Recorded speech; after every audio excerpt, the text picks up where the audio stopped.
Hello everyone. आज अपन ओबीजी discuss करेंगे और ओबीजी के अंदर बहुत ही इंपॉर्टेंट टॉपिक डिस्कस करेंगे। उसका नाम है मेंस्ट्रुअल साइकिल। मेंस्ट्रुअल साइकिल बहुत ही इंपॉर्टेंट टॉपिक है। इसको अपन यहाँ डिटेल से डिस्कस करेंगे, जिसके बाद आपको क्लास में ही यहाँ पे मेंस्ट्रुअल साइकिल याद हो जाए। ओके, तो पॉइंट बाय पॉइंट अपन देखते हैं। ओके, सबसे पहले तो देखते हैं मेंस्ट्रुअल साइकिल होती क्या है। ओके, मेंस्ट्रुअल साइकिल होती क्या है। मेंस्ट्रुअल साइकिल एक पीरियोडिक साइकिल है। जैसे एक फिक्स टाइम पीरियड के बाद फीमेल की जो एंडोमेट्रियम होती है, एंडोमेट्रियम होती कहाँ है? यूट्रस के अंदर। यानी आप इस तरीके से समझिए, जो यूट्रस होता है, यूट्रस के अंदर अपन ने पढ़ा था जब रिप्रोडक्टिव सिस्टम अपन पढ़ रहे थे, तो रिप्रोडक्टिव सिस्टम के अंदर देखा था यूट्रस की 3 लेयर होती है। ओके, इन 3 लेयर में से जो अंदर ही अंदर वाली लेयर होती है, इसका नाम होता है एंडोमेट्रियम। ओके, और ये एंडोमेट्रियम एक फिक्स टाइम पीरियड के बाद, कितना है fix time period? 28 days. 28 days के टाइम पीरियड के बाद सेड ऑफ होती है, यानी यूट्रस से निकल जाती है और बाहर निकल जाती है। ओके, और उसी साइकिल को अपन क्या बोलते हैं? मेंस्ट्रुअल साइकिल बोलते हैं। ओके, तो जो सेड ऑफ होता है वो तो ब्लीडिंग फेज होता है, बल्कि मेंस्ट्रुअल साइकिल, इसको साइकिल क्यों बोला गया है? देखो, इस वर्ड को अपने को समझना है। साइकिल, साइकिल इसको क्यों बोला गया है? क्योंकि साइकिल के अंदर बहुत सारे, साइकिल यानी क्या होता है? चक्कर। तो इसके अंदर बहुत सारे प्रोसेस होते हैं, वन बाय वन खूब सारे प्रोसेस होते हैं 21 डेज के अंदर। यानी जब यहां से एंडोमेट्रियम सेड ऑफ हो जाती है, तो उसके बाद वापस रीजनरेट कैसे होती है, और उसके बाद उसके अंदर क्या क्या चेंजेस होने के बाद वो मेच्योर होती है, और उसके बाद फिर वापस सेड ऑफ होती है। इस पूरे साइकिल को अपन मेंस्ट्रुअल साइकिल बोलते हैं। ओके, अब मेंस्ट्रुअल साइकिल है, इसको कुछ अदर नाम से भी जाना जाता है। ओके, इसके अदर नाम भी है कुछ, also known as menstrual phase. कहीं पे भी यदि मेंस्ट्रुअल फेज के नाम से लिखा आ जाए तो वहां पे कंफ्यूज नहीं होना है। मेंस्ट्रुअल साइकिल को ही अपन मेंस्ट्रुअल फेज बोलते हैं, और इसी को अपन मेंस्ट्रुएशन बोलते हैं। मेंस्ट्रुएशन भी इसी का नाम है। उसके बाद मेंसेज, तो मेंसेज भी इसी को बोलते हैं। ओके, तो मेंस्ट्रुअल साइकिल के कुछ अदर नेम भी है जिनके नाम से इसको जाना जाता है। यानी मेंस्ट्रुअल फेज भी बोला जाता है, मेंस्ट्रुएशन भी बोला जाता है, और मेंसेज भी बोला जाता है। ओके, तो इसके अंदर आपको बिल्कुल कंफ्यूजन नहीं होना है। इसके बाद अपन बात करेंगे, इसकी डेफिनेशन की बात करेंगे।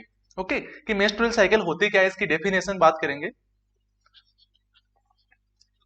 इसकी डेफिनेशन देखते हैं, मेंस्ट्रुअल साइकिल होती क्या है। Okay, the periodically, the periodically, periodically इसको क्यों बोला गया? क्योंकि एक फिक्स टाइम पीरियड के बाद ही आती है। एक फिक्स टाइम पीरियड होता है पीरियोडिकली, यानी बार बार रिपीट होना। एक पीरियड के बाद वापस रिपीट होना, उसको बोलते हैं पीरियोडिकली। तो ये क्या है? पीरियोडिकली। ओके, रिकरेंट, रिकरेंट यानी बार बार, periodically recurrent series of changes. क्या? Series of changes. एक सीरीज क्या होती है? एक सीरीज होती है, एक फिक्स टाइम पीरियड है या एक फिक्स मटेरियल होता है जो एक फिक्स टाइम के बाद वापस चक्कर घूमना होता है, वापस साइकिल घूमना होता है, उसको बोलते हैं सीरीज अपन। ओके, तो रिकरेंट सीरीज ऑफ चेंजेस, यहां पे सीरीज लिख दिया है, इसको है चेंजेस। ये इसकी डेफिनेशन होती है कि the periodically recurrent series of changes occurring in the uterus. कहां पे होता है? Occurring in the uterus, occurring in the uterus and associated sex organ, associated sex organ। कौन कौन से एसोसिएटेड सेक्स ऑर्गन? जैसे ओवरीज हो गया, ovaries, cervix and vagina. Okay, ये इसके एकदम एग्जैक्ट डेफिनेशन होगी। कि डेफिनेशन क्या है मेंस्ट्रुअल साइकिल की? कि ये periodically recurrent series of changes है। कहां पे? यूट्रस के अंदर, यूट्रस के अंदर, और इससे एसोसिएटेड कुछ सेक्स ऑर्गन के अंदर। वो एसोसिएटेड सेक्स ऑर्गन कौन कौन से? जैसे ओवरीज हो गया, सर्विक्स हो गया, वेजाइना हो गया। अब इनका नाम क्यों आता है साथ में? क्योंकि जो एंडोमेट्रियम सेड ऑफ होनी होती है, और मोस्ट ऑफ दी जो इसके सिस्टम्स होते हैं, जो प्रोसेस होता है, वो तो यूट्रस के अंदर ही होता है। बल्कि जब उसके बाद सेड ऑफ होती है तो वो सर्विक्स और वेजाइना के थ्रू ही निकलती है, तो सर्विक्स और वेजाइना इन्वॉल्व हो गए। इसी के साथ जब एंडोमेट्रियम बनती है तो उसी के साथ कुछ हॉर्मोन्स रिलीज होते हैं ओवरीज से, तो ओवरी के साइकिल का भी इसके साथ मैच होता है। यानी ओवेरियन साइकिल और मेंस्ट्रुअल साइकिल दोनों साथ साथ चलते हैं। इसे प्रीवियस क्लास के अंदर अपन ने क्या पढ़ा था? Ovulation and ovulation and ovarian cycle. इससे पहले अपन ने पढ़ा था ओव्यूलेशन एंड ओवेरियन साइकिल। तो जो ओव्यूलेशन और ओवेरियन साइकिल पढ़ा था वहां पे अपन ने एक कॉमन चीज पढ़ी थी, और वहां पे मैंने बताया था कि जो ओवेरियन साइकिल होती है उसी की तरह मेंस्ट्रुअल साइकिल होती है। ओके, बल्कि इसमें फर्क सिर्फ इतना सा होता है कि जो मेंस्ट्रुअल साइकिल होती है इसमें 4 फेज होते हैं। ओके, और ओवेरियन साइकिल में 3 फेज होते हैं।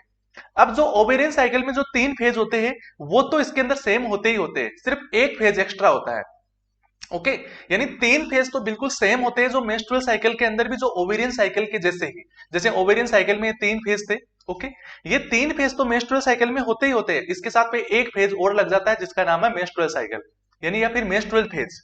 ओके, मेंस्ट्रुअल साइकिल का जो 4th फेज है उसको बोलते हैं मेंस्ट्रुअल फेज। तो ये 4 फेज है जिनको अपन डिटेल से यहाँ पे 1 बाय 1 पढ़ेंगे। तो यहाँ पे आपको सिर्फ डेफिनेशन क्लियर होगी और इसके जो अदर नेम्स है वो क्लियर होंगे। अब यहां पे अपन पढ़ेंगे इसके बारे में और डिटेल से। अपन देखते नॉर्मल साइकिल डेज कितना होता है। जो नॉर्मल साइकिल होती है उसके डेज कितने होते हैं? 28 डेज। ओके, 28 डेज की नॉर्मल साइकिल होती है। ओके, इसके बाद अपन बात करते हैं, अपन इसके अंदर कुछ वेरिएशन भी मिलता है। आपने देखा होगा कि कुछ की साइकिल होती है वो 28 डेज के बाद आती है, और कुछ लोगों की साइकिल होती है वो 28 डेज से पहले आ जाती है। ओके, हालांकि इसको अलग अलग नाम से जाना जाता है, बल्कि इसकी डेफिनेशंस को अपन आगे देखेंगे, वो अलग चीज है। अपन यहाँ पे सिर्फ और सिर्फ ये जानते हैं कि वेरिएशन होता क्या है और वेरिएशन क्यों होता है। देखो, जो जितना वेरिएशन होता है इसके अंदर अलग अलग, यानी variation in the length of cycle, variation in the length of cycle are mainly occurs due to variation in the length of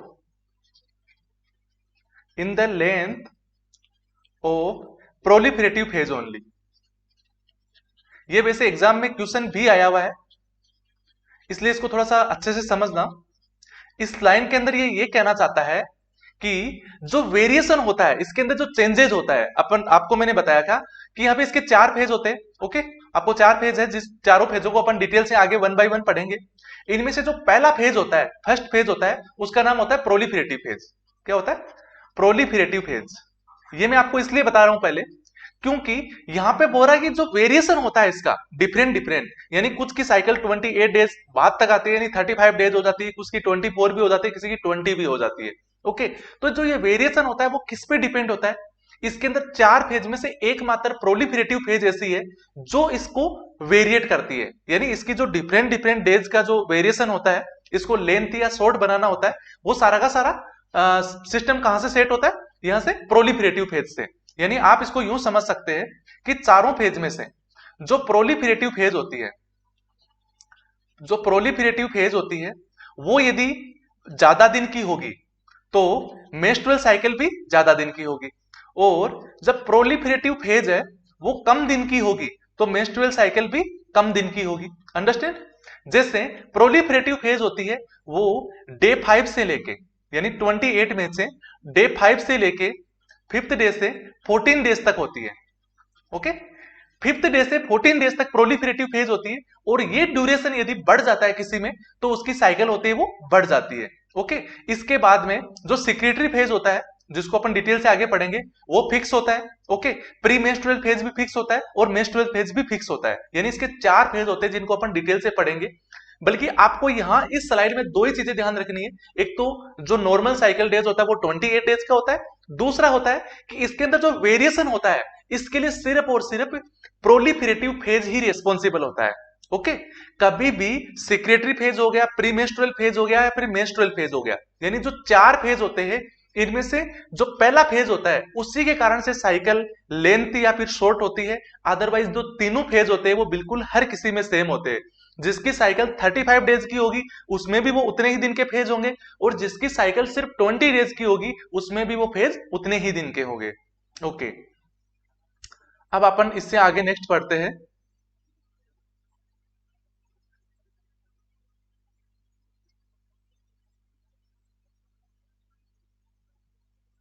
okay, अब यहां पे अपन बात करेंगे कि जो मेंस्ट्रुअल साइकिल के 4 फेज है तो वो कौन कौन से हैं। 4 phase in menstrual cycle, 4 phase in menstrual cycle. Okay, इसके जो 4 फेज है वो कौन कौन से हैं, इनको अपन पढ़ेंगे। सबसे नंबर 1 आता है proliferative phase. Proliferative phase, okay, ये डे 5 से लेके 5 डे टू 14 डेज तक होता है, जो अभी मैंने बताया था आपको। ओके, पहला फेज होता है। फिर नंबर 2 अपन बात करेंगे सिक्रीटरी फेज। सिक्रीटरी फेज, और ये कितने दिन का होता है, ये 14 डेज टू 24 डेज तक होता है। अंडरस्टैंड, यानी 14 डेज से 24 डेज का होता है। फिर नंबर 3 अपन बात करेंगे pre menstrual phase. Pre menstrual phase, ये कितने दिन का होता है, ये 25 डेज से लेके 28 डेज तक का होता है। अंडरस्टैंड। फिर नंबर 4 है मेंस्ट्रुअल फेज। मेंस्ट्रुअल फेज जो लास्ट फेज होता है वो, ये कितने दिन का होता है, ये डे 1 से लेके 4th डे तक होता है। ओके, अब आपको मैं बता दूं कि अपन ने इससे प्रीवियस क्लास के अंदर अपन ने ओवेरियन साइकिल को पढ़ा था, और इस ओवेरियन साइकिल में 3 फेज सेम होते हैं। ओके, और उसके बाद जब ये एक फेज और जुड़ जाता है तो ये मेंस्ट्रुअल साइकिल बन जाती है। ऐसा क्यों होता है, क्योंकि जो proliferative phase, secretary phase and pre menstrual phase है, ये सारे चेंजेस कहां रहते हैं, ये यूट्रस और ओवरी दोनों में होते हैं। और ओवरी में ये जो चेंजेस होता है इसको अपन बोलते हैं ओवेरियन फेज। और ये जो फेज है वो ओवरी में भी होता है, मेंस्ट्रुअल इसके अंदर यूट्रस में भी होता है। और इसके साथ ही साथ एक चेंजेस और हो जाता है, वो है मेंस्ट्रुअल फेज। तो इस तरीके से 4 फेज बन जाते हैं, तो उसको अपन बोलते हैं मेंस्ट्रुअल साइकिल। अंडरस्टैंड। अब इसको अपन 1 बाय 1 सभी फेज को आराम से आगे डिटेल से डिस्कस करेंगे।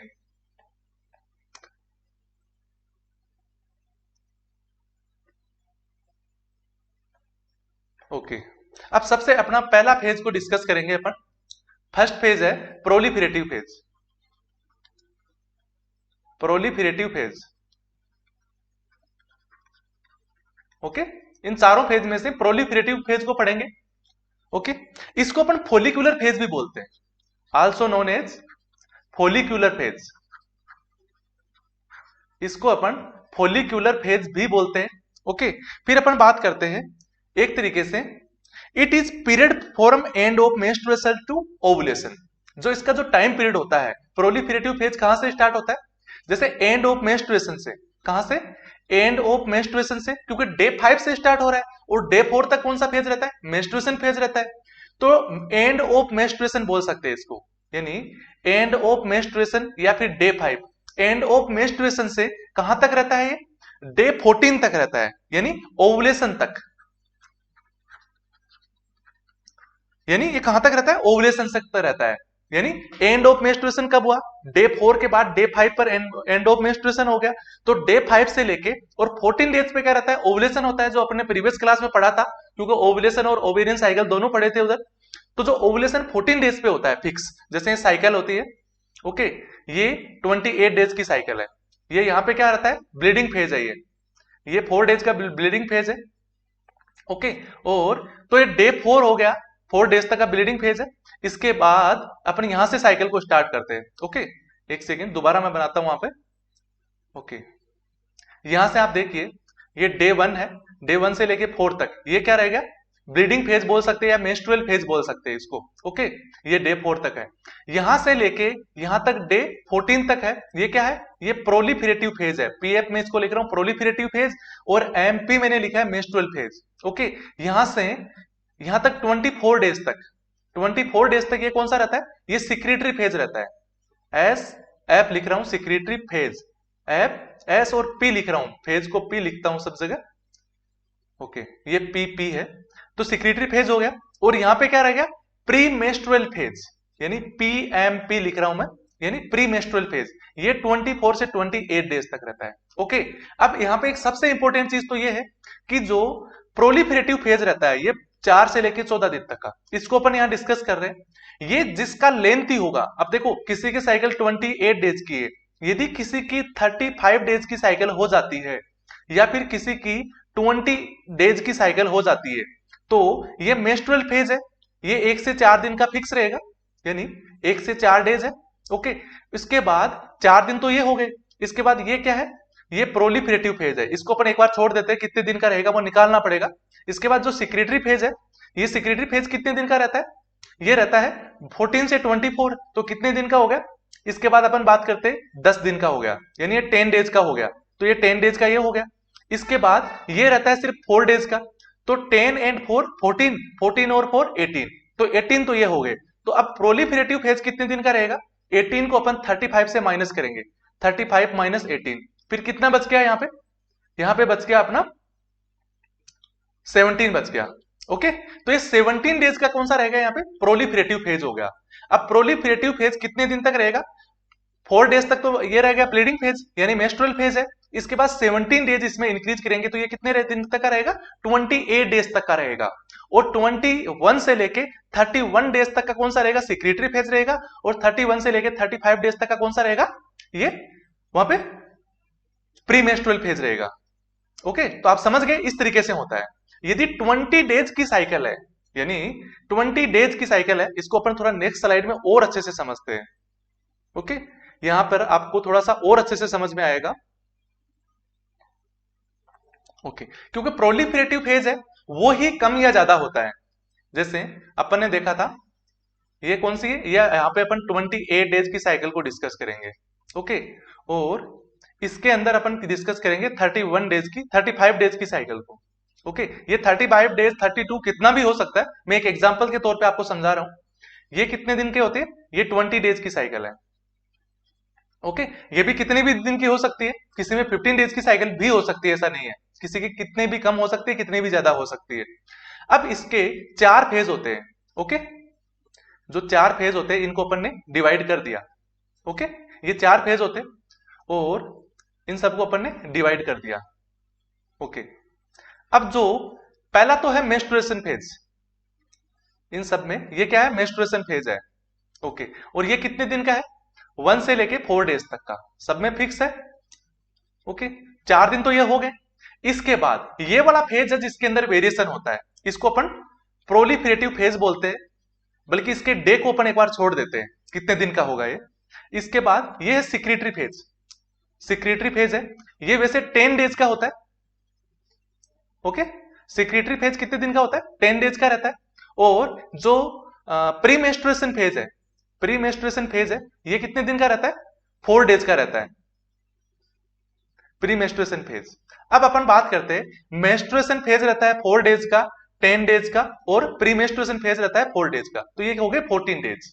ओके, अब जिसका भी प्रोलिफरेटिव फेज अपने को निकालना है, ओके, जिसका भी प्रोलिफरेटिव फेज निकालना है कि वो कितने दिन का होगा, तो उसको निकालने के लिए अपन क्या करेंगे, जैसे 10 इसके हो गए, 4 इसके हो गए और 4 इसके हो गए, तो 18 डेज तो यहाँ पे हो गया। तो प्रोलिफरेटिव फेज यहाँ पे यदि 28 डेज की साइकिल है, तो प्रोलिफरेटिव फेज कितने दिन का हो गया, 10 डेज का, तो यहाँ पे अपन लिख देंगे 10 डेज। ओके, इसके अंदर 10 डेज का प्रोलिफरेटिव फेज है। और यदि 35 डेज की साइकिल है, तो 35 माइनस 14 डेज, तो यहाँ पे कितने हो गए, 35 में से 14 अपन यदि माइनस करेंगे तो कितना दिन का हो गया, 17 डेज, सॉरी 14 डेज यदि अपन माइनस करेंगे तो 21 डेज। ओके, तो ये कितने दिन का हो गया, 21 डेज का प्रोलिफरेटिव फेज हो गया। और यदि सिर्फ 20 डेज की साइकिल है, तो प्रोलिफरेटिव फेज कितना हो गया, 6 डेज का हो गया। ओके, 6 डेज का हो गया, क्योंकि यहाँ पे 20 माइनस अपन 14 करेंगे तो 6 डेज हो गए। ओके, तो इस तरीके से यहां पे अपने को एक ही चीज समझनी है कि जब भी साइकिल कम या ज्यादा दिनों की होती है, तो वहां पे सिर्फ और सिर्फ प्रोलिफरेटिव फेज होता है, वो ही इंक्रीज या फिर डिक्रीज होता है, इसके अलावा दूसरे इंक्रीज या डिक्रीज नहीं होते अदरवाइज दूसरे वाले फेज। ओके, तो अपन प्रोलिफरेटिव फेज पढ़ रहे थे, उसको थ्योरेटिकली अपन फिर डिस्कस करते हैं यहाँ पे।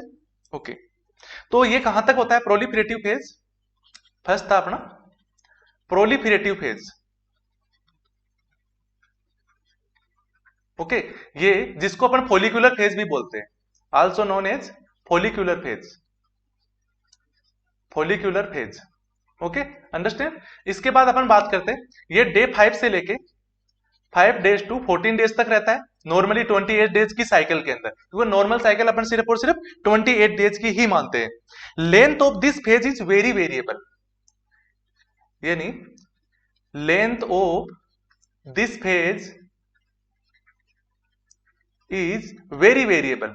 वेरी वेरिएबल का क्या मतलब होता है कि सबसे ज्यादा जो चेंजेस होता है, वेरिएबिलिटी होती है, वो सिर्फ और सिर्फ इसी फेज के अंदर होती है। बहुत ही ज्यादा वेरिएबल रहती है, अलग अलग पर्सन के अंदर अलग अलग डेज का ये प्रोलिफरेटिव फेज रहता है। उसके बाद बात करते हैं at the beginning of this phase. जो प्रोलिफरेटिव फेज होता है वो चलता कैसे? At the beginning of this phase, at the beginning of this phase, at the beginning of this phase due to influence, influence यानी बढ़ना, due to influence of FSH. FSH कौन सा होता है? Follicular stimulating hormone. FSH about 20 secondary follicles, 20 secondary follicles start to grow. Okay, यानी जब cycle की beginning होता है इस फेज की, यानी इसी फेज में बिगिनिंग कहां से होती है? प्रोलिफरेटिव फेज से होती है, और एंड कहां होती है? मेंस्ट्रुअल फेज के ऊपर होती है। यानी जो 4 फेज होते हैं उसमें सबसे पहला फेज की अपन बात करें तो डे 5 से होता है।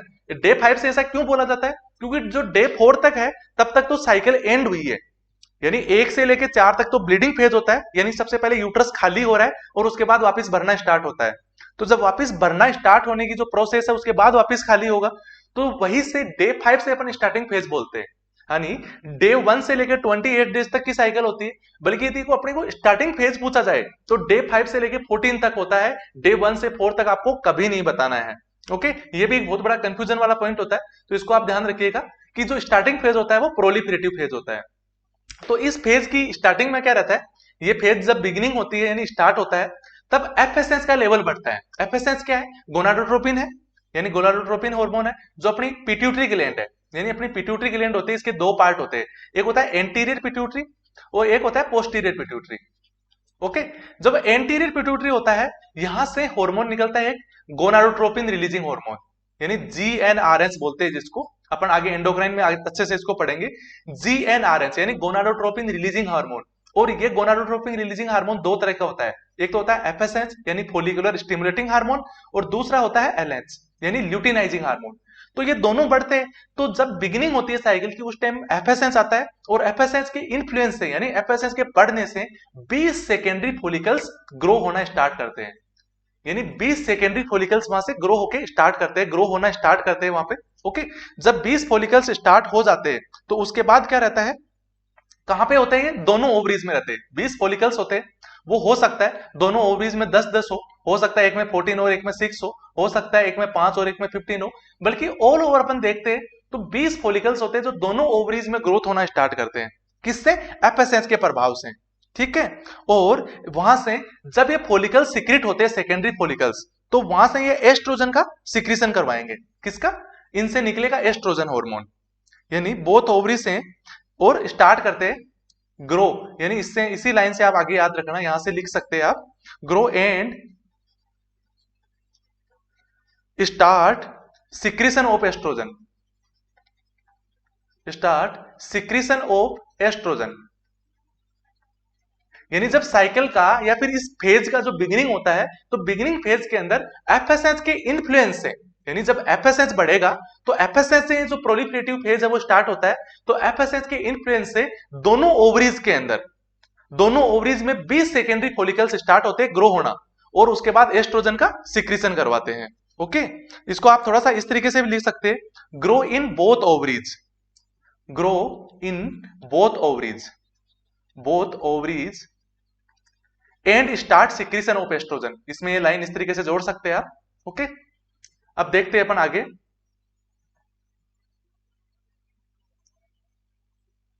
ओके, अब यहां पे अपन समझते हैं कि जो फॉलिकल्स है वो ग्रोथ होना स्टार्ट हो गए, और उसके बाद क्या होता है? डे 6 पर, जब 5 डे के ऊपर तो साइकिल स्टार्ट हुई है, और डे 6 पर वन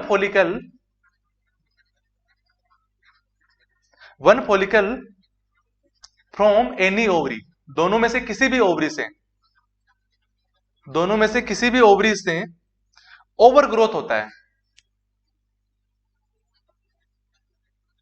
ओवर ग्रो करता है, और किसके कंपैरिजन में? दूसरे फॉलिकल्स के कंपैरिजन में। यानी जो 20 फॉलिकल्स है उनमें से दोनों ओवरीज में से किसी भी ओवरी से एक फॉलिकल्स होगा वो ओवर ग्रोथ करेगा टू अदर्स की कंपैरिजन में। ओके, और ओवर ग्रोथ करके वहां पे डोमिनेंट फॉलिकल बन जाएगा एंड बिकम डोमिनेंट फॉलिकल। और वहां पे क्या बन जाएगा? ये डोमिनेंट फॉलिकल्स बन जाएगा। ओके, डोमिनेंट फॉलिकल्स कौन सा रहता है? जो मेच्योर हो गया, जो ग्राफिन फॉलिकल्स बन गया, उसको अपन डोमिनेंट फॉलिकल बोलेंगे। तो डोमिनेंट फॉलिकल बन गया। उसके बाद क्या रहता है? जब उसकी कंप्लीट ग्रोथ हो चुकी होती है। देखो अपन ने इससे पहले जब रिप्रोडक्टिव सिस्टम पढ़ा था तब मैंने आपको ओवरीज में सारे चेंजेस समझाए थे। उसके अंदर होता क्या है, जब ओवरीज में जो चेंजेस होता है तो एक ग्राफिन फॉलिकल बन जाता है, यानी एक मेच्योर हो जाता है। तो मेच्योर होने के बाद देखो वहां से एफएसएच आ रहा है और एलएच आ रहा है। ओके, कहां से आ रहा है? एंटीरियर पिट्यूटरी से आ रहा है। एंटीरियर पिट्यूटरी से, ये एंटीरियर पिट्यूटरी है, इस एंटीरियर पिट्यूटरी से जीएनआरएच निकल रहा है, जीएनआरएच निकल रहा है। और जीएनआरएच में से भी कौन कौन सा? एक एफएसएच और एक एलएच। ओके, और एफएसएच का काम क्या है? फॉलिकल्स की ग्रोथ करवाना, फॉलिकल्स ग्रोथ करवाना। ये फॉलिकल्स की ग्रोथ करवा रहा है, बल्कि एक फिक्स टाइम पीरियड के बाद, यानी डे 6 के ऊपर एक अलग तरीके से एक सेकेंडरी जो फॉलिकल्स थे उनमें से एक फॉलिकल डोमिनेंट फॉलिकल बन जाता है, यानी ओवर ग्रोथ कर जाता है। यानी जो सेकेंडरी फॉलिकल्स कौन से होते हैं? जैसे दोनों ओवरीज है ये। ओके, इन दोनों ओवरीज में मान लो 10-10 फॉलिकल्स है, सेकेंडरी फॉलिकल्स है जिन्होंने ग्रोथ की।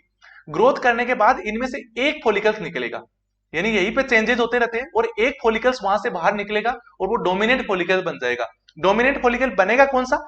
जिसकी ओवर ग्रोथ हो जाती है। जैसे कोई भी 5-5 mm के फॉलिकल्स है 20, इनमें से एक फॉलिकल्स 10 mm का बन जाएगा और 19 फॉलिकल्स होंगे वो 5-5 mm के ही रह जाएंगे। तो जो ओवर ग्रोथ किसकी हुई? जो 10 mm का बना है उसकी। और ओवर ग्रोथ होते ही क्या होगा? उस फॉलिकल्स को अपन डोमिनेंट फॉलिकल बोलेंगे। और जैसे डोमिनेंट फॉलिकल होगा तो अपना काम कंप्लीट है, तो अपन बोलेंगे भाई एफएसएच को बोलेंगे अब तुम ग्रोथ करवाना बंद कर दे, अब हमें नहीं चाहिए। बल्कि वो ऐसे तो बंद नहीं करेगा, तो वहां से एक इनहिबिन हार्मोन रिलीज होता है, जो मैंने आपको रिप्रोडक्टिव सिस्टम में पढ़ाया था। यदि आपने वहां से अच्छे से नहीं समझ में आया है तो वो क्लास है वो अपनी रिकॉर्डेड है, तो वहां से आप दोबारा उसको समझ सकते हैं। ओके, तो वहां से क्या होगा? एक इनहिबिन हार्मोन रिलीज होगा। ओके, और इनहिबिन क्या करेगा? वहां से उसकी ग्रोथ को स्टॉप करवा देगा। यानी आप इसको थोड़ा सा इस तरीके से लिख सकते हैं कि जो बिकम डोमिनेंट फॉलिकल, यानी इसको आप थोड़ा सा इस तरीके से लिख सकते हैं, यहां से आगे से start to decrease FSH by effect of estrogen and inhibin. Okay, यानी एस्ट्रोजन और इनहिबिन के प्रभाव में क्या होगा? वहां से ग्रोथ डिक्रीज होना स्टार्ट हो जाएगी, यानी एफएसएच का लेवल कम होना स्टार्ट हो जाएगा। और जैसे ही एफएसएच का लेवल कम होगा वहां से उसकी ग्रोथ रुक जाएगी फॉलिकल्स की। ओके, और जो फॉलिकल्स थे जो सेकेंडरी फॉलिकल से डोमिनेंट नहीं बन पाए थे उनकी ग्रोथ वही के वही रुक जाएगी, और जो डोमिनेंट फॉलिकल वो अपने प्रोसेस के अंदर आगे लग जाता है। ओके, जो ओवुलेशन करवाता है आगे जाके। अंडरस्टैंड? तो इसके बाद अपन बात करते हैं जो एस्ट्रोजन होता है। देखो यहां से दो हार्मोन निकले थे। ओके, यानी एफएसएच का लेवल किससे डिक्रीज हुआ? FSH level decrease by 2 hormone का नाम था यहाँ पे। 2 हार्मोन के प्रभाव से ये डिक्रीज होते हैं। ओके, और 2 हार्मोन कौन कौन से? एक तो होता है एस्ट्रोजन और एक होता है इनहिबिन, बल्कि मोस्टली इनहिबिन का ही रोल होता है। अब ये रिलीज होते कहां से? एस्ट्रोजन कहां से आएगा और जो इनहिबिन कहां से आएगा? जो एस्ट्रोजन है वो तो ओवरी की थिका सेल से आएगा, सिक्रेटेड बाई थिका सेल। इस थिका सेल के बारे में काफी बार एग्जाम में पूछा गया है कि थिका सेल कहां होती है, तो ओवरीज के अंदर होती है। और इसका काम क्या रहता है? ये एस्ट्रोजन का सिक्रीशन करवाती है। फिर इनहिबिन की बात करेंगे तो इनहिबिन कहां से रिलीज होगा, कहां से सिक्रेट होगा? Secreted by dominant follicle. जो एक फॉलिकल ने ओवर ग्रोथ की है, जो डोमिनेंट बना है, उसी फॉलिकल से यह हार्मोन निकलेगा कि भाई मैं तो आगे आ गया हूं इस रेस में, अब तू पीछे वालों को पीछे ही छोड़ दे। यानी जो 20 फॉलिकल्स थे टोटल, 20 में से इनमें से एक फॉलिकल्स ने ओवर ग्रोथ कर ली और 19 यही के रह गए। तो यहीं पे यहाँ पे राजा हो गया एक तरीके से। तो ये एक हार्मोन का रिलीज करवाएगा जिसका नाम क्या है? यहां से इनहिबिन। और ये इनहिबिन हार्मोन क्या करवाएगा? इन 19 की ग्रोथ को रोक देगा। इनको ओवरग्रोथ नहीं होने देगा और ये एक वहां पे ओवरग्रोथ करके चला जाता है। ओके, तो इस तरीके से होता है। फिर अपन बात करेंगे जब फॉलिकल्स की स्टॉप है, वो ग्रोथ है वो स्टॉप होगी किसके कंपैरिजन में? डोमिनेंट की कंपैरिजन में। यानी इसको आप थोड़ा सा इस तरीके से लिख सकते हैं, stop growth of follicle, stop growth of follicles other than dominant follicle। जैसे मैंने आपको बताया कि जो इसकी स्टॉप हो जाएगी फॉलिकल्स की, यानी इससे जो इनहिबिन हार्मोन रिलीज होगा वो इन 19 फॉलिकल्स की ग्रोथ को स्टॉप करवा देगा। किसके कंपैरिजन में? डोमिनेंट फॉलिकल के कंपैरिजन में, क्योंकि डोमिनेंट फॉलिकल ने इनहिबिन हार्मोन रिलीज किया है, ये बोलता है मेरे से तो ये सभी कमजोर ही होने चाहिए। ओके, जो 19 फॉलिकल्स जो अदर फॉलिकल्स है वो इससे कमजोर ही रहेंगे, यानी इसके बराबर वो नहीं आ पाएंगे, क्योंकि इससे जो इनहिबिन हार्मोन निकला है उसने उसकी सभी की ग्रोथ है वो रोक दी है वहां से। अब बात करते हैं अपन, जो डोमिनेंट फॉलिकल है वो मेच्योर फॉलिकल्स बन जाता है। जो डोमिनेंट फॉलिकल है, dominant follicle become mature follicle, ये मेच्योर फॉलिकल्स बन जाता है, जिसको अपन ग्राफियन फॉलिकल बोलते हैं, also known as Graafian follicles. इसको अपन ग्राफियन फॉलिकल्स बोलते हैं, अंडरस्टैंड। और जो अदर होते हैं उनके अंदर एट्रोफी स्टार्ट हो जाती है।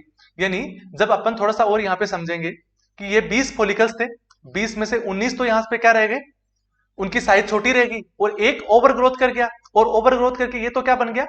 Dominant follicle. ये 20 दोनों ओवरीज में होते हैं, ये 20 होते हैं बोथ ओवरीज में रहते हैं। ओके, ये बोथ ओवरीज में रहते हैं, बल्कि इनमें से किसी भी ओवरी से आ सकता है, तो किसी भी ओवरी से एक डोमिनेंट फॉलिकल बन गया। और जब ये डोमिनेंट फॉलिकल है, ये जब मेच्योर हो जाता है, तो मेच्योर होने के बाद इसको अपन क्या बोलते हैं? ग्राफियन फॉलिकल बोलेंगे। जब ये मेच्योर हो गया तो इसको बोलेंगे क्या? ग्राफियन फॉलिकल बोलेंगे, ग्राफियन फॉलिकल बोलेंगे।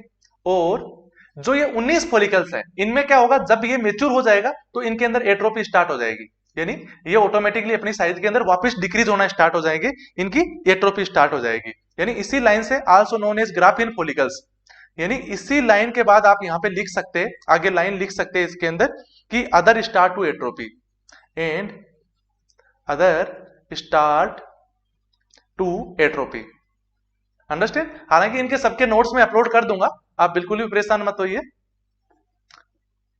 ओके, इससे आगे अपन डिस्कस करते हैं, यानी अपना ग्राफियन फॉलिकल्स बन चुका है, अपना फॉलिकल्स है वो मैच्योर हो चुका है।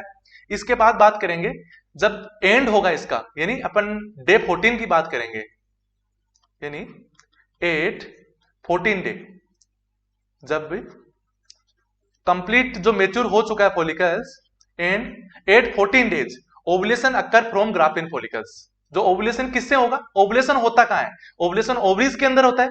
तो ओवुलेशन कब होगा? जब एक मेच्योर फॉलिकल्स बन गया। कब बना? 5 डेज से डे 5 टू 14 डेज तक, इस पीरियड के अंदर ग्राफियन फॉलिकल्स बना है। और जब डे 14 आएगा, यहां से यहां तक तो क्या रहेगा? ये प्रोलिफरेटिव फेज है वैसे, और प्रोलिफरेटिव फेज के अंदर जब डे 14 आएगा तब क्या होगा? ओवुलेशन होगा। और जब ओवुलेशन होगा तो किससे होगा? जो ग्राफियन फॉलिकल्स बना है उससे होगा। तो आप इसको, ये तो मैंने आपको समझाने के लिए लिखा है, बल्कि आप यदि नोट्स लिख रहे हैं तो इस तरीके से लिख लीजिएगा, 14 days ovulation, ovulation occur from Graafian follicle. Ovulation किससे होगा? ग्राफियन फॉलिकल से होगा। यानी 14 डेज पर ओवुलेशन होगा, वो भी किससे? ग्राफियन फॉलिकल से। और ग्राफियन फॉलिकल्स कौन सा है? जो मेच्योर फॉलिकल है उसी को अपन ग्राफियन फॉलिकल बोलेंगे। यानी जो सेकेंडरी फॉलिकल्स थे उससे क्या बना था? ग्राफियन फॉलिकल बना था। यानी जो मेच्योर हो गया उसी को अपन ने ग्राफियन फॉलिकल्स बोला। और जो 19 फॉलिकल्स जो अदर थे, उनमें क्या हो गया? एट्रोपी स्टार्ट होगी। किसके प्रभाव में हुई? जो डोमिनेंट फॉलिकल था वहां से एस्ट्रोजन एंड इनहिबिन रिलीज हुआ था, और जो इनहिबिन जहां से रिलीज हुआ था उसी से क्या हुआ? वहां पे उसकी ग्रोथ है वो इनहिबिट हो गई। इनहिबिन नाम से ही पता चल रहा है, इनहिबिन का मतलब होता है किसी चीज की ग्रोथ को रोक देना, तो उसकी ग्रोथ को उन्होंने रोक दिया। ओके, फिर अपन बात करेंगे ओवुलेशन जो होता है वो किसके प्रभाव में होता है। देखो मैंने बताया था कि ये पिट्यूटरी ग्लैंड है, पिट्यूटरी से, एंटीरियर पिट्यूटरी से जीएनआरएच रिलीज हो रहा है, और इनमें से दो है, एक एफएसएच है जिसको अपन ने पढ़ लिया, इसको फॉलिकल्स की इसने ग्रोथ करवा दी, ओके, और ग्राफिन फॉलिकल्स बना दिया। और एक होता है एलएच। अब देखो यहाँ पे जो एलएच है इसका क्या काम रहता है, इसको अपन समझते हैं। तो जो ओवुलेशन होता है वो एलएच के प्रभाव में ही होता है, यानी ovulation occur in presence of LH, यानी ल्यूटिनाइजिंग हार्मोन, इसकी वजह से फुल फॉर्म होती है कि ल्यूटिनाइजिंग हार्मोन की प्रेजेंस के अंदर ही ओवुलेशन होता है, ओके। और जो एंडोमेट्रियम होती है वो थिकर हो जाती है, एंडोमेट्रियम बिकम थिकर, यानी वो मोटी हो जाती है, धीरे धीरे उसकी ग्रोथ हो जाती है। थिकर कितनी हो जाती है, 4 से लेके 10 mm तक, और वेस्कुलर हो जाती है, एंड वेस्कुलर बिकम थिकर 4 से 10 mm एंड वेस्कुलर हो जाती है। तो इस तरीके से एंडोमेट्रियम में चेंजेस आ जाता है, यानी एक तरीके से ओवरी में क्या हो गया, ओवुलेशन हो गया, और जब वो एग है वो ग्राफिन फॉलिकल से बाहर आ गया, और उसके बाद इधर एंडोमेट्रियम में क्या क्या चेंजेस हो गए, एंडोमेट्रियम धीरे धीरे उस टाइम पीरियड के अंदर थिकर हो गई। यानी जब मैंने आपको बताया था कि एक होता है ओवेरियन साइकिल, एक होता है ओवेरियन साइकिल, एक होता है मेंस्ट्रुअल साइकिल, इन दोनों में जो चेंजेस होते हैं वो दोनों में साथ साथ ही चलते रहते हैं, ओके। जब डे 14 तक क्या हुआ इसके अंदर, ओवेरियन साइकिल के अंदर, तो 5 to 14 डेज इसके अंदर क्या हो गया, एक तरीके से ग्राफिन फॉलिकल बन चुका है, ओके। जो भी प्रोसेस है जो अपन ने यहां पे पढ़ा था अभी, ग्राफिन फॉलिकल बन गया है, ओके। ग्राफिन फॉलिकल कौन सा होता है, जो मेच्योर हो गया है, यानी एक फॉलिकल्स बिल्कुल मेच्योर हो गया है, जो फर्टिलाइजेशन के लिए आने के लिए तैयार है, ओके। एक तरीके से ओवुलेशन के द्वारा ग्राफिन फॉलिकल्स बाहर, ओवुलेशन भी हो चुका है उसके अंदर। ओवुलेशन का क्या मतलब होता है, जब एक ग्राफिन फॉलिकल से जो वहां पे ओवम है वो जब बाहर आ जाता है, जैसे ये फॉलिकल्स है और इस फॉलिकल्स में जो ओवम है वो ओवम जब बाहर निकल जाता है तो जो कवर बचता है इसको तो अपन कॉर्पस ल्यूटियम बोलते हैं, बाहर वाली जो कवर को, जो जिसमें अपन रिप्रोडक्टिव सिस्टम में पढ़ चुके हैं और आगे और भी पढ़ेंगे इसके बारे में। और जो अंदर वाला जो ओवम है वो जब बाहर निकल गया, तो बाहर निकलने के बाद इसको अपन क्या बोलेंगे, ओवम बोलेंगे, ओके। ये कहां जाएगा, इसी प्रोसेस को, जो यहां से बाहर निकल रहा है इसी प्रोसेस को अपन ने क्या बोला, ओवुलेशन बोला। और जो इसमें जो चेंजेस हो रहे हैं इसको अपन ने क्या बोला, ओवेरियन साइकिल बोला, क्योंकि ओवेरियन के अंदर जो चेंजेस हो रहे हैं इसी के साथ 5 डेज से 14 डेज तक इसमें तो ये चेंजेस हुआ। और मेंस्ट्रुअल साइकिल में क्या चेंजेस हुआ, मेंस्ट्रुअल साइकिल वाले पेज के अंदर इसमें यूट्रस के अंदर एंडोमेट्रियम है उसकी थिकनेस बढ़ गई, जो एंडोमेट्रियम जो सेड आउट हुई थी, सेड ऑफ हुई थी, उसमें ग्रोथ होती कहां से है, जब एंडोमेट्रियम होता है, जब अपन ने देखा था जो यूट्रस है, यूट्रस की 3 लेयर है, इनमें से अंदर ही अंदर वाली लेयर का क्या नाम है, एंडोमेट्रियम, ओके। और इस एंडोमेट्रियम को अपन ने देखा था, एंडोमेट्रियम 2 तरह की होती है, इसकी भी 2 लेयर होती है। एक तो होते हैं एंडोमेट्रियम फंक्शनलिस लेयर, यानी एक का तो नाम होता है फंक्शनलिस और एक का नाम होता है बेजालिस। ये हालांकि सब कुछ लिखा हुआ है आपका, आप रिप्रोडक्टिव सिस्टम के अंदर पढ़ेंगे तो वहां समझ में आ जाएगा। तो फंक्शनलिस लेयर तो क्या रहती है, हर बार सेड आउट हो जाती है, सेड ऑफ हो जाती है 28 डेज बाद। और जो बेजालिस है वो क्या करवाती है, वहां से उसकी जड़ें है, एक तरीके से जैसे एक पौधा है उसको अपन ऊपर से काट देंगे तो उसकी जो जड़ें होगी वापस ग्रोथ करके पौधा बना लेगी, उसी तरीके से जो बेजालिस लेयर है वो वापस एंडोमेट्रियम की रीग्रोथ करवाती है, समझ गए ना आप। तो वापस एंडोमेट्रियम की रीग्रोथ करवाती है उस बेजालिस से ही। यहाँ पे मेंस्ट्रुअल साइकिल में क्या होगा, एंडोमेट्रियम 4 से लेके 10 mm तक ग्रोथ कर ली इसने, यानी ये बहुत ही थिकनेस हो गई, ओके। फिर अपन नेक्स्ट स्लाइड के अंदर देखते हैं। हालांकि अपन बहुत ही अच्छे से हर चीज को खोल के पढ़ रहे हैं, शायद इससे ज्यादा और डिटेल से क्या पढ़े, क्योंकि अकेली मेंस्ट्रुअल साइकिल को मैं काफी डीपली आपको पढ़ाना चाह रहा हूं कि जिसके बाद आपका क्वेश्चन कोई भी गलत ना हो। तो इस तरीके से फोलिकुलर फेज अपनी कंप्लीट हो चुकी है, यानी फोलिकुलर फेज के अंदर इधर एंडोमेट्रियम ग्रोथ कर गई और उधर ओवरी के अंदर उसके ग्राफिन फॉलिकल से एक बाहर आ गया, यानी उधर ओवुलेशन हो चुका है, यानी 14 डेज पे ओवुलेशन होना ही होना है। तो अपन 5 to 14 डेज तक की जो प्रक्रिया है वो ओवरी और यूट्रस दोनों के अंदर अपन पढ़ चुके हैं, ओके। अब अपना जो दूसरा फेज है वो है सिक्रीटरी फेज, यानी सिक्रीटरी फेज। ये सिक्रीटरी फेज है, ये कितने दिन का रहता है, ये 15 to 28 डेज, ओके। कहां तक रहता है, ये 15 to 24 डेज, सॉरी 24 डेज, 15 से 24 डेज रहेगा सिक्रीटरी फेज, यानी 15 से 24 दिन तक का। इसके अंदर क्या क्या रहता है, इसको वैसे तो और भी कुछ नामों से जाना जाता है, also known as post ovulatory phase, post ovulatory phase. अब पोस्ट ओवुलेटरी फेज क्यों बोला जाता है? क्योंकि 14 डेज पे ओवुलेशन होता है और ओवुलेशन के बाद का फेज है, इसलिए इसको पोस्ट ओवुलेटरी फेज भी बोल सकते हैं। इसको ल्यूटियल फेज भी बोला जाता है। क्या बोला जाता है? Luteal phase. इसके नाम से काफी बार क्वेश्चन आते हैं एग्जाम में, इसलिए ल्यूटियल फेज को अच्छे से जरूर याद रखिएगा। इसके बाद बात करते हैं कहां से कहां तक रहता है। तो जैसे वैसे तो मैंने बता दिया कि 15 डेज से 24 डेज तक का रहता है, बल्कि पीरियड बिटवीन, इसको इस तरीके से लिख सकते हैं कि period between ovulation ovulation to beginning of next message,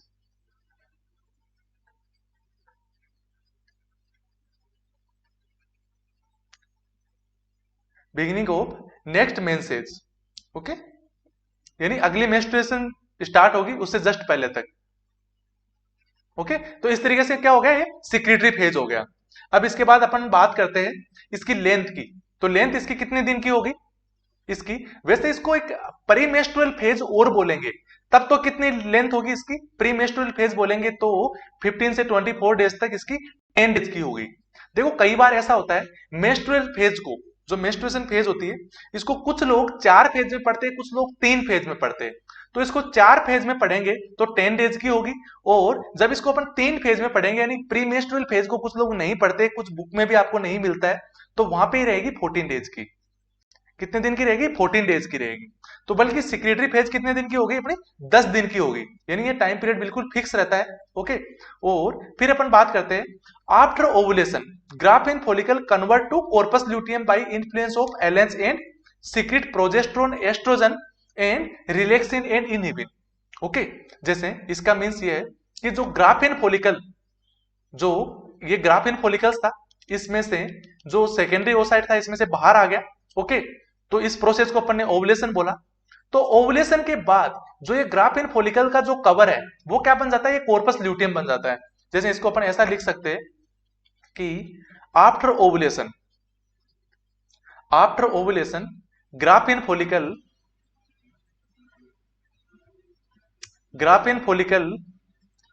become या फिर Graafian follicle convert to corpus luteum. किसमें कन्वर्ट हो जाता है? ये कॉर्पस ल्यूटियम में हो जाता है कन्वर्ट। कैसे होता है? बाय इन्फ्लुएंस ऑफ एलेंस, किसके प्रभाव में होता है? एलेंस, जो ल्यूटिनाइजिंग हार्मोन। जो एफएसएस ने तो क्या करवाया था? फॉलिकल्स की ग्रोथ करवाई थी, और एलेंस ने क्या करवाया था? एलेंस ने ही ओवुलेशन करवाया था, और एलेंस के ओवुलेशन करवाने से ही उस हार्मोन का लेवल जो बढ़ा रहता है, जो एलेंस सर्ज रहता है, उसी से क्या हो गया यहाँ पे, जो ग्राफिन फॉलिकल्स का जो कवर था वो किसमें कन्वर्ट हो गया? कॉर्पस ल्यूटियम में हो गया। ग्राफिन फॉलिकल्स किसमें चेंज हो गया? कॉर्पस ल्यूटियम में चेंज हो गया। और इसमें और भी कुछ हार्मोन रिलीज होते हैं। जो ग्राफिन फॉलिकल्स है वहां से क्या क्या सीक्रेट होंगे? एलेंस के प्रभाव में तो यहां से क्या हो गया? ये कॉर्पस ल्यूटियम में चेंज हो गया, और इसने सीक्रेट करेंगे कुछ हार्मोन। ये कौन कौन से हार्मोन सीक्रेट करेंगे इसको अपन यहां पे पढ़ते हैं। जो ग्राफिन फॉलिकल्स है वो ही कुछ हार्मोन रिलीज करेगा, यानी सीक्रेट करेगा। यानी आप इसको यूं पढ़ सकते हैं, यानी ग्राफिन फॉलिकल्स सीक्रेट, या फिर इसको ग्राफिन फॉलिकल से ये किसमें चेंज हो गया है? ये कॉर्पस ल्यूटियम में चेंज हो गया है। यानी आप इसको ऐसा भी लिख सकते हैं, ऐसा नहीं लिखे तो यहाँ पे ग्राफिन फॉलिकल्स ना लिखे अपन कॉर्पस ल्यूटियम लिखेंगे, ठीक रहेगा। यानी कॉर्पस ल्यूटियम सीक्रेट। ओके, या फिर इसको अपन ब्रैकेट में भी यहाँ पे लिख सकते हैं कॉर्पस ल्यूटियम को। तो ये कौन कौन से हार्मोन सीक्रेट करेगा? जैसे एक तो हो गया प्रोजेस्ट्रॉन और एस्ट्रोजन, रिलैक्सिन और इनहिबिन। इन हार्मोन का क्या रोल रहता है वो आपको मैं यहां पे थोड़ा मोटा मोटा बता देता हूं कि जब मान लीजिए जो ओवम रिलीज हुआ है यहां से ओवुलेशन से, वो ओवम यदि स्पर्म के पास जाता है, मान लो ये यूट्रस है, यहां से ये फेलोपियन ट्यूब है, ओके, यहां से ओवरी है, ओवरी से ओवम आया, इधर से स्पर्म गया। ओके, यदि यहां पे फर्टिलाइजेशन हो गया, तो फर्टिलाइजेशन हो गया तो क्या होगा? यहां से वापस इंप्लांटेशन होगा। फर्टिलाइजेशन के बाद जो जाइगोट बना है वो जाइगोट आके यूट्रस में इंप्लांट होगा।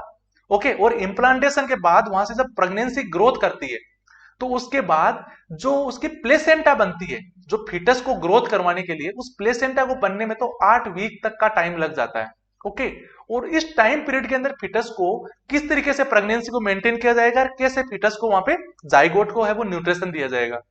तो इसके लिए क्या रहता है, जो कॉर्पस ल्यूटियम है यहाँ पे, जो यहाँ पे ओवम निकल गया, ओवम निकलने के बाद जो कॉर्पस ल्यूटियम है, कॉर्पस ल्यूटियम किसको बोला अपन ने, ग्राफियन फॉलिकल्स को बना।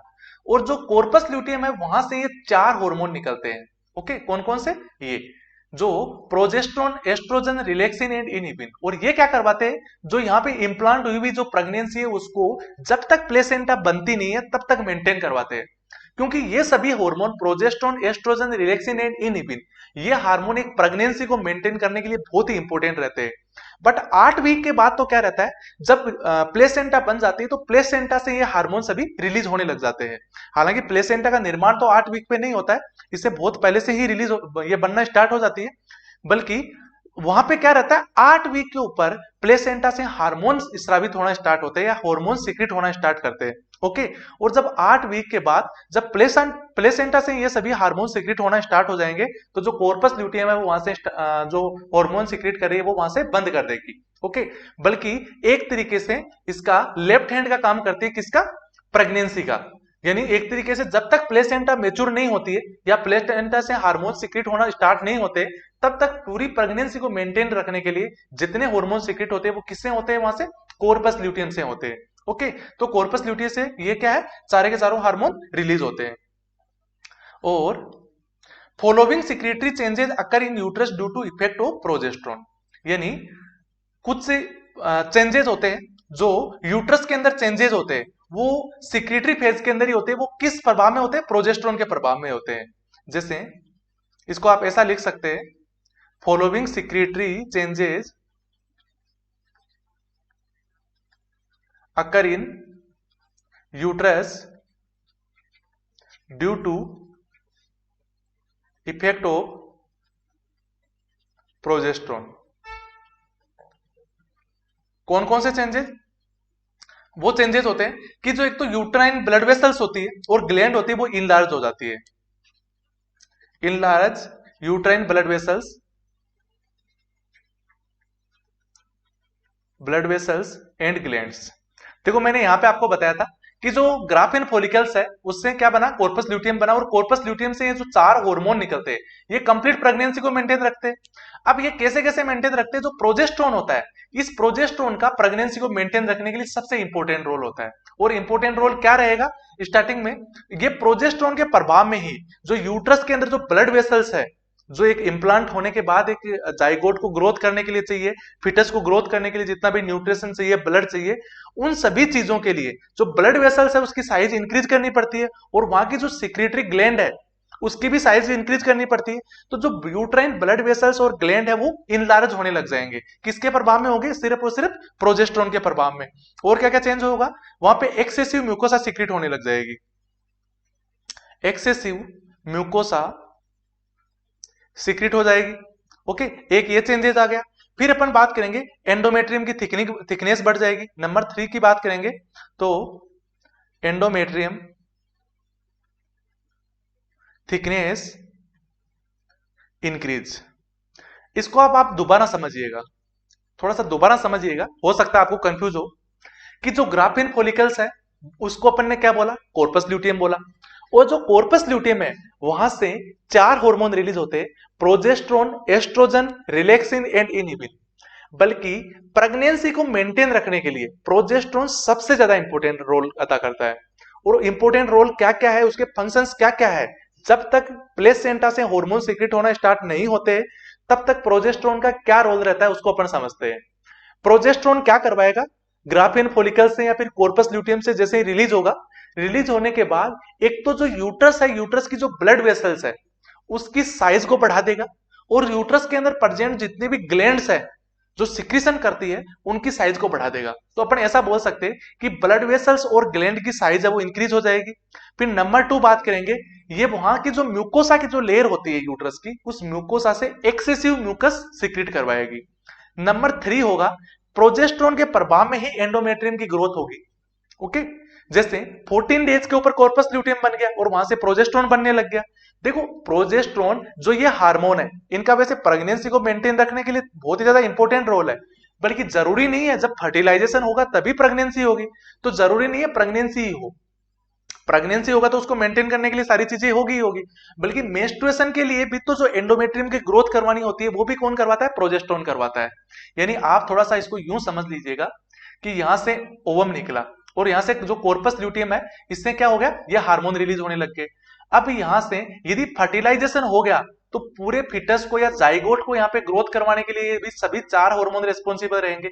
और यदि फर्टिलाइजेशन यहाँ पर नहीं हुआ तो भी इस एंडोमेट्रियम को तो 28 डेज तक तो ग्रोथ करवानी है ना, यानी 28 डेज बाद ही मेंस्ट्रुएशन स्टार्ट होगी। तो 28 डेज तक जो एंडोमेट्रियम की हर बार जो ग्रोथ होती है उस ग्रोथ को भी करवाने के लिए कौन मेंटेन करता है, प्रोजेस्टेरोन मेंटेन करता है। ओके, तो इन हॉर्मोन्स का हर बार रोल होता है, बल्कि जब प्रेगनेंसी नहीं हुई है तो सिर्फ 28 डेज तक ही रोल है, बल्कि 20 डेज 8 में से तो 14 डेज पे ये बने तो सिर्फ 14 दिन तक ही वहां पे रोल होता है। और जब प्रेगनेंसी हो गई यानी फर्टिलाइजेशन हो गया तो तब तक इनका रोल है जब तक वहां पे प्लेसेंटा नहीं बनती है या फिर प्लेसेंटा से हार्मोन सीक्रेट होना स्टार्ट नहीं होते। शायद आप समझ गए होंगे। इसके बाद अपन बात करेंगे, अपना अगला फेज है वो है प्री मेंस्ट्रुएशन फेज। ओके, ये कौन सा है, प्री मेंस्ट्रुएशन फेज। ओके, कौन सा फेज है ये, नंबर 3 फेज है। नंबर 3 है प्री मेंस्ट्रुएशन फेज। इसको अपन बोल सकते हैं प्री मेंस्ट्रुअल फेज बोल सकते हैं। यदि इसका ड्यूरेशन की अपन बात करें तो 25 डेज टू 28 डेज। ओके, क्योंकि 24 तक तो कौन सा था, सिक्रेटरी फेज था।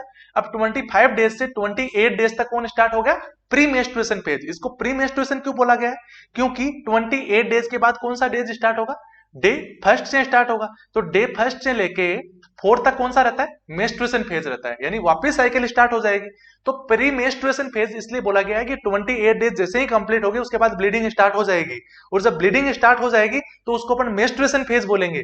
तो उससे जस्ट पहले का फेज है इसलिए इसको अपन बोलेंगे प्री मेंस्ट्रुएशन फेज। और 25 से लेके 28 डेज तक का इसका टाइम पीरियड रहता है। ओके, फिर अपन बात करते हैं, इसको इस्चेमिक फेज भी बोला गया है, also known as ischemic phase. इसको इस्चेमिक फेज भी बोला गया है। अब ये क्यों बोला गया इस्चेमिक फेज, देखो इससे में क्या रहता है, जब कोई सेल्स है वो सेल्स ग्रो कर रही है अपनी बॉडी के अंदर, इससे में तब होता है जब इसके अंदर ऑक्सीजन की सप्लाई बंद हो जाती है। ऑक्सीजन की सप्लाई बंद होते ही वो सेल डेड होने स्टार्ट हो जाती है।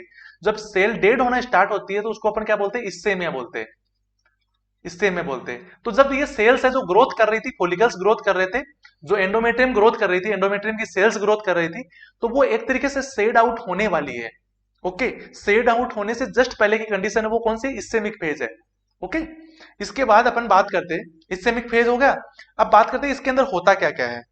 If pregnancy is not occurred, मान लो प्रेगनेंसी हो गई तो क्या होगा वहां पे, वो सभी जो हार्मोन कॉर्पस ल्यूटियम से सीक्रेट हुए वो प्रेगनेंसी को मेंटेन करेंगे और एंडोमेट्रियम है वो आगे ग्रोथ करने लग जाएगी और उसमें जाइगोट आगे इंप्लांट हो जाएगा।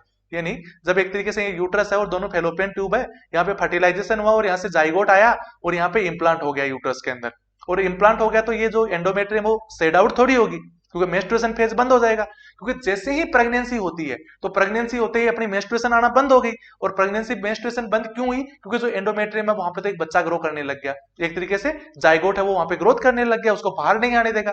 क्योंकि जो एंडोमेट्रियम है वो बाहर कैसे आती है, जब वो वहां के जो हार्मोन है, आपने देखा होगा जो कॉर्पस ल्यूटियम से जो हार्मोन 4 हार्मोन थे, वो 4 हार्मोन 28 डेज बाद एकदम से कम हो जाते हैं। ओके, और जैसे ही कम होंगे तो सेड ऑफ हो जाती है। बल्कि जब वहां पे इम्प्लांट हो गया तो वो हार्मोन कम नहीं होंगे, वो बने रहेंगे। जब तक प्लेसेंटा से हार्मोन सीक्रेट नहीं होंगे तब तक बने रहेंगे, और बने रहेंगे तो एंडोमेट्रियम यहां से सेड ऑफ नहीं होगी और बच्चा है वो इम्प्लांट हो गया और आगे ग्रो करने लग गया, यानी प्रेगनेंसी हो गई है। ओके, तो इसको अपन ऐसा बोल सकते हैं कि इस प्रेगनेंसी हैज नॉट अकर्ड। मान लो प्रेगनेंसी होगी तब तो ऐसा होगा, बल्कि if pregnancy has not occurred start to decrease of all 3 hormone. कौन कौन से हार्मोन, एक तो एलएच, एक एफएसएच, और नंबर 3 है प्रोजेस्टेरोन।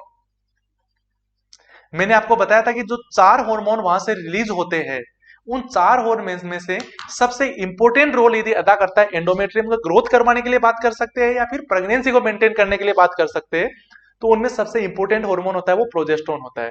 बल्कि यदि प्रेगनेंसी हो गई तो ये हार्मोन का लेवल बना रहेगा, और प्रेगनेंसी यदि नहीं हुई तो इन तीनों हार्मोन का लेवल जैसे ही कम होगा, तो जैसे ही कम होगा तो वहां से एंडोमेट्रियम शेड ऑफ हो जाएगी, यानी जब बाहर निकलना स्टार्ट हो जाएगी। क्यों होगी? क्योंकि प्रोजेस्टेरोन का काम क्या है? उस एंडोमेट्रियम की ग्रोथ करने के लिए न्यूट्रिशन प्रोवाइड करवाना। एफएसएच का काम क्या है? फॉलिकल्स को ग्रोथ करवाना।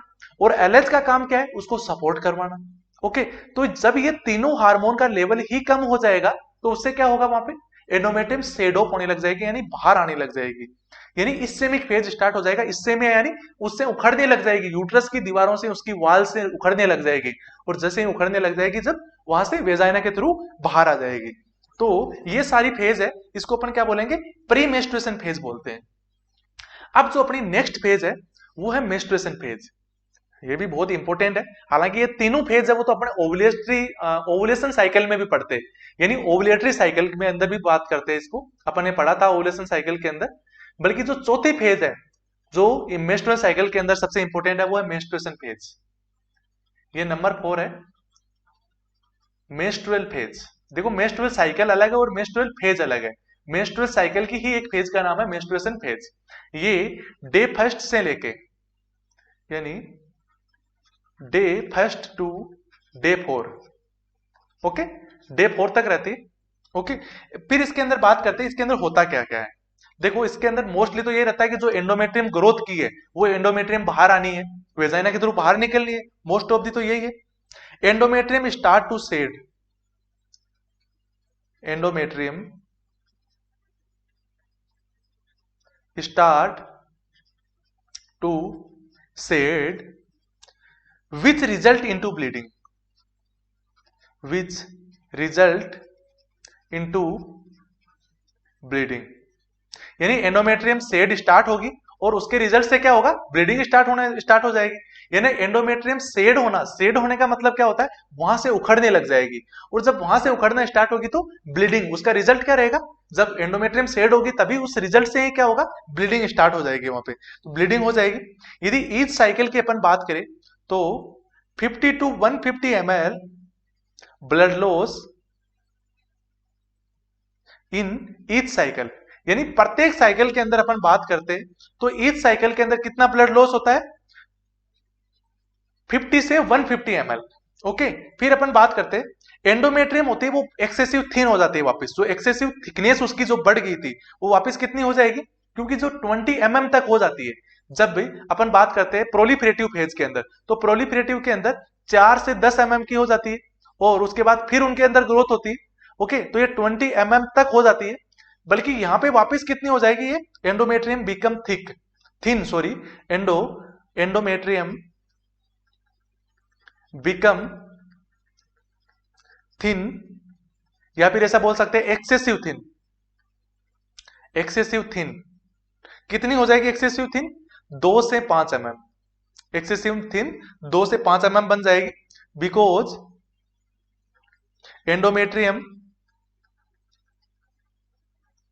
Because endometrium has only stratum basalis, endometrium has only स्ट्राटम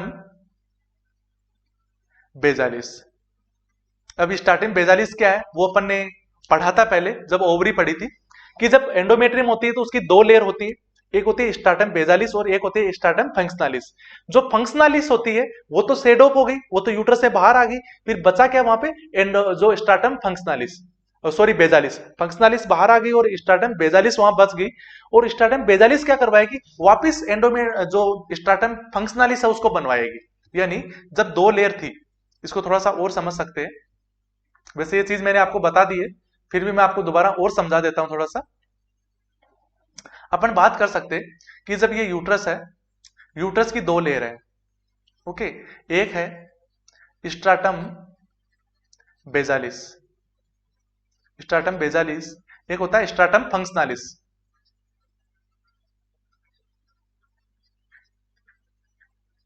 okay, एक होती है स्ट्रैटम बेसालिस, एक होती है स्ट्रैटम फंक्शनलिस। जो बेसालिस होती है ये तो परमानेंट लेयर होती है, इसको अपन ऐसा भी बोल सकते हैं कि ये परमानेंट लेयर है। और एक तरीके से ये क्या है, टेम्परेरी लेयर है ये क्या है, टेम्पोररी लेयर है। जो क्या होता है, टेम्पोररी लेयर होती है एंडोमेट्रियम की, स्ट्रैटम फंक्शनलिस, ये हर बार ग्रोथ करती है, यानी 2 से 5 mm तो इसकी 2 से 5 mm इसकी है थिकनेस है, यानी 2 से 5 mm थिकनेस होती है स्ट्रैटम बेसालिस की। और ये 5 mm से जब ऊपर ग्रोथ होती है, जो ऊपर ग्रोथ होती है 10 mm तक, ये किसकी रहती है, स्ट्रैटम फंक्शनलिस की रहती है। बल्कि जो ऊपर वाली है जो 5 mm है, वो 5 mm तो क्या हो जाएगी, जैसे 5 mm इसकी है, 5 mm इसकी है, जो ये 5 mm यदि शेड आउट हो जाएगी तो ये बच जाएगी 5 mm। और ये 5 mm फिर 28 डेज के अंदर क्या करेगी, वापस 10 mm बनाएगी, फिर इसमें से 5 mm निकल जाएगी, फिर 10 mm बनाएगी। बल्कि जो परमानेंट वहां से बनाने के लिए जो उसकी बेस है, उस बेस को अपन बोलते हैं स्ट्रैटम बेसालिस लेयर। वो हर बार एंडोमेट्रियम को वापस रीग्रोथ करवाती है, वापस उसको ग्रोथ करने के लिए तरह से जड़ें प्रोवाइड करती है, रूट्स प्रोवाइड करती है। ओके, और स्ट्रैटम फंक्शनलिस उस रूट के ऊपर अपनी वापस ग्रोथ करती है, और फिर 28 डेज बाद में वापस स्टार्ट हो जाती है, और इसी तरीके से ये चक्कर की साइकिल चलती रहती है। तो ये अपन ने मेंस्ट्रुअल साइकिल को डिस्कस किया है, आई थिंक आपको समझ में आ गया होगा। ओके, इस मेंस्ट्रुअल साइकिल से रिलेटेड कुछ अबनॉर्मलिटीज है, जिनको अपन इससे जस्ट नेक्स्ट नेक्स्ट साइकिल के अंदर या फिर नेक्स्ट क्लास में अपन डिस्कस करेंगे। ओके, तो आपको समझ में आ गया होगा। फिर भी समझ में नहीं आया है तो आप हमें मैसेज कर सकते हैं, इसके बाद क्लास अपन रिपीट भी कर सकते हैं। यदि किसी भी क्लास में आपको कोई डाउट है तो आप जरूर मैसेज करिए। Okay, thank you.